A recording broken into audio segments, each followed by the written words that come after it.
Чери, добре дошли на всички. Благодаря на всички, които ни уважиха и дойдоха на нашия празник. След толкова много усилия вече можем да се радваме на прекрасния резултат на нашия комплекс. Всички го видяхте, всички казахте, че ви хареса и се надявам, че наистина е така.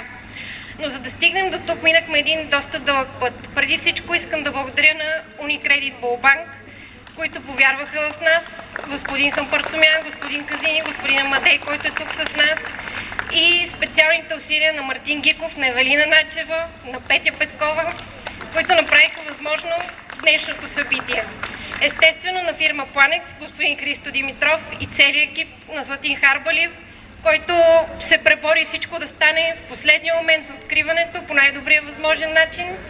и естествено на нашите проектанти, на нашата надзорна фирма, които бяха с нас. И накрая, но не последно по значение, на целия екип на Г56 в Барселона, в Мадрид, в София, в Слънчев бряг. Всички се труиха неуморно, за да се получи този прекрасен резултат. Така че благодаря ви още веднъж, забавлявайте се и се надявам до година да се видим и да се похвалим с добри резултати от изминалата година. А сега отец Петър ще отслужи празничен водосвет, за да благослови начинанието. Благословен Бог наш, сега нині и присно и во веки веков.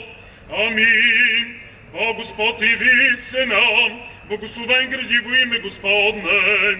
Ние грешните и смерените усърдно сега нека да се притечем към Богородица и покаяние на душата си да извикаме. Бъди, че се смели се над нас и ни помогни, побързи, защото загиваме от множество грехове.